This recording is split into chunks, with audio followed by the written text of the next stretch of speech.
everyone! Good evening! Ngayon, papakita ko sa inyo kung ano ang aking night routine. So, syempre, una kailangan yung buhok natin is hindi haharang sa mukha. First, I used makeup remover. Currently, meron ako ngayon is Human Nature cleansing oil. So, yan. Maglalagay lang ako ilang pumps. 1, 2, 4. Sakto na yun. 4 pumps lang para sa akin.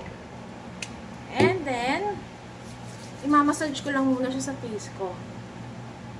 Today kasi, ginamit ko yung L'Oreal Infallible Foundation. So, actually, dapat mag-eyeliner ko kaso sobrang kulang na yung oras ko kanina mag-makeup kaya hindi ko na siya nagawa. So, sayang. Mas maganda sana kung may eyeliner ako and eyeshadow para kita nyo talaga yung pag-melt ng makeup. Pero, ayan. Makikita nyo unti-unti lumalabas na yung skin kasi nag-melt na yung makeup. After that, iwawash ko na siya gamit yung aking facial wash. So, ang gamit kong facial wash ngayon is Centella T3K BHA Foam. So, maganda to for oily skin, sa may mga konting skin problems like pimples. Ayan, may mga konti pa akong pimples. So, yan. Una, naglagay lang ako ng kung gaano man karaming gusto ko. Then, I'll scrub it on my face. Actually, dalawang Skin 1004 facial wash ang gamit ko. Pero at night, ito yung ginagamit ko kasi pantanggal ng makeup. Yan. Pati sa leg, kasi sa leg naglalagay din ako ng makeup. So, kailangan, pati yung leeg natin, iwawash natin. So, dalawang beses ko itong gagawin. Yan. Okay na yan. Banlawang ko na to. Yan. Pati sa mata, syempre, para kung may eye makeup, matatanggal mo rin siya. Then, banlaw.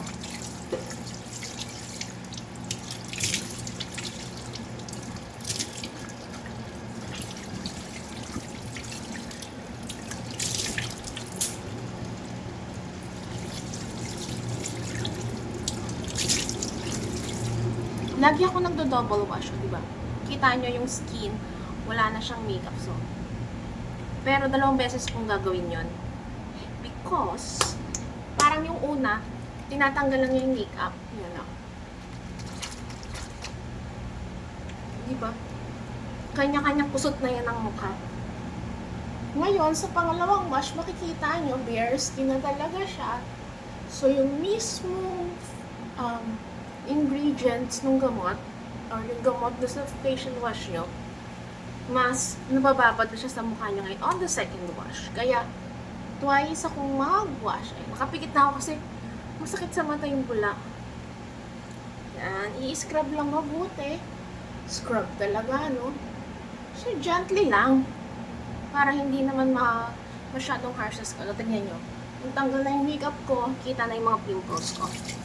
So, ibanlawan ko na siya.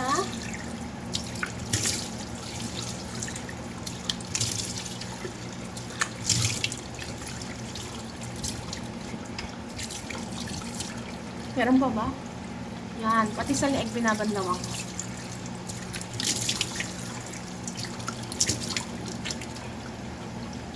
Yan. Siyempre, himuyuko ko sa lababo para hindi naman kumalat yung tubig. Kaya hindi nyo nakikita. Okay. So, yan. After natin mag-wash, tanggal na yung lahat ng makeup. Papakita ko naman sa inyo kung ano yung skincare routine. Okay? Wipe ko lang yung face ko. Yan. Ngayon, malinis na yung skin natin yan. Wala nang makeup. Bare skin na yan. Gagawin na natin yung ating skincare routine. So, una, ginagamit ko yung aking toner. So, ang toner ko ngayon is Naturi. This is a Japanese toner. So, Hato Mugi Skin Conditioner. Alam ko, nagpunta akong Japan. Murang-mura lang to. Sana pala bumili na. Pero mura pa rin naman siya dito sa Pinas. But, mas mura pa rin doon. Laking difference pa rin ng price sa Don Quixote. Okay? So, ito yun na yun. Nilagay ko na siya rito. And then, minimix ko lang siya muna sa skin ko. Depende, minsan, ang gusto ko, nilalagay ko siya sa bulak para may konting exfoliation. Pero, most of the time, ito lang. Yan. Ilalagay ko lang, i-spray ko lang siya sa buong mukha ko. And, tap-tap. Kasi, gusto ko lang na i-prep yung skin. So, yun yung purpose ng moisturizer. Pine-prepare mo siya para sa mga iba pang skincare na ilalagay mo. So, normally, ang toner ko, very mild lang talaga. Or di kaya may mga PHA, AHA, kasi yan yung mild exfoliation since pimple-prone sensitive skin ako. Next, after that, yan. Ginagamit ko yung aking Centella Probio Kika Intensive Ampule by Skin 1004. Actually, marami akong skincare na Skin 1004 kasi very good siya for sensitive skin. Isang pump lang, okay na. Yan, ganyan. Sige, ngayon, gagawin natin dalawa para makita nyo. Yan. So, dalawang pump, pwede rin pag gusto ko na medyo mas extra moisture. Ikakalat ko lang siya sa palm ko. Itatap ko siya sa skin. Yan, ganyan lang. I'll tap it all over my skin.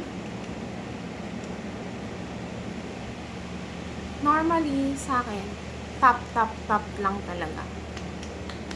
Kasi na-figure out ko na mas nakaka-activate yata siya ng collagen production. Or mas na-absorb ng skin. Tapos naiiwasan mo yung mga harsh na pagano. Siyempre yung sobra, ilalagay mo lang sa leeg. Ganyan. Sa kamay, para lagi rin maganda ang kamay. O diba? Gusto mo yun. Next, syempre, ito actually yung anti-aging skincare nila. Terno yan, binuo ko yung set. Ito naman yung eye cream. So actually, depende sa inyo kung gusto nyo gumamit ng eye cream. Ito kasing eye cream na to, nafe-feel ko marang mas fresh tignan yung eyes kinabukasan. So matagal ko na ginagamit yung Skin 104. Ang una-una ko tinry sa kanila yung classic lang na Centella. Tapos ito yung isa kong nakahiyangan sa kanila. Okay? So, inilalagay ko muna siya ganyan. Dati, ginagamit ko pang pahid ito mismo. I've changed my mind. O, diba? Gusto mo yun. Yan, nilalagay ko siya dyan. Sa mga parts na prone magkaroon ng wrinkles. So, para mas intensive yung gear. Tapos, lightly lang, I use my small fingers, my pinky. Kasi, yung part na yan, medyo sensitive. Diba? Lagay mo siya sa mga parts na po magka-wrinkles, sa noo, sa mata. Yan, para 28 years old pa lang ako, nag-umpisa na akong mag-skincare routine, yung mga anti-aging, pero mild lang. Kaya, I think, malaking naitulong nun.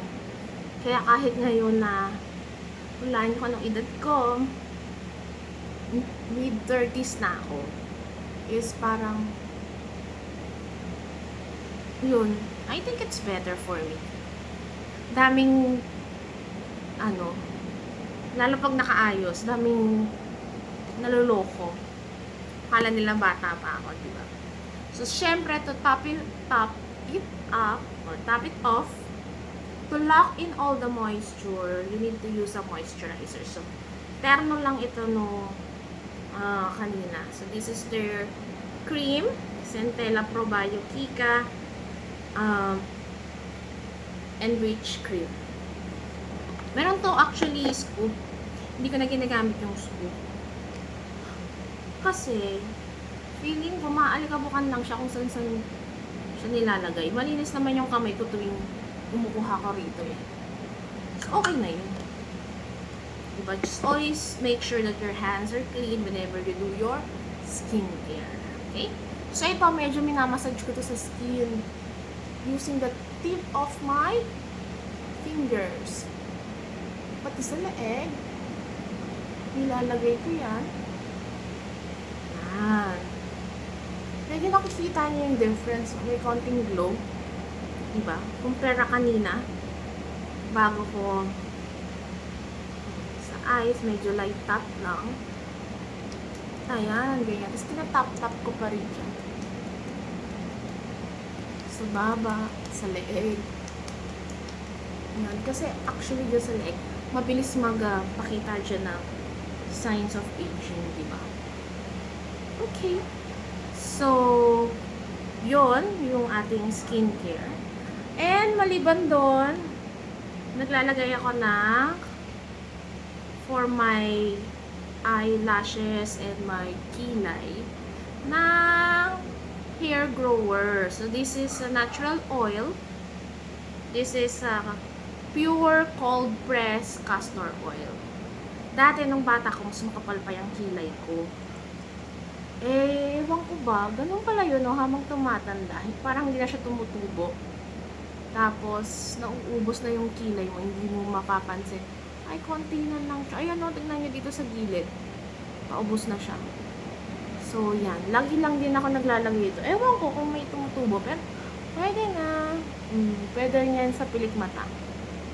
Kasi manipis lang yung pilik mata natin, eh. Medyo masakit yun. Hindi masyadong itusok sa mata. Diba? Naitusok ko siya sa mata ko masyado. So, ayan. And, syempre, hindi naman pwedeng walang moisturizer ang lips. Ito, gift sa akin to. This is lip oil with argan oil and vitamin E. So, every night, nagli-lip gloss din ako kasi lip moisturizer pala. Naubos na yung nakaraang binili ko eh sa Japan. Ito na yung gamit ko. Gift sa akin. So, yan. Kasi very dry lips din ako. So, everyday talaga meron ako moisturizer. So, yun. That's all. Diba? Ready to sleep na tayo. Tapos na ang ating skincare routine. That's all for tonight. Bye!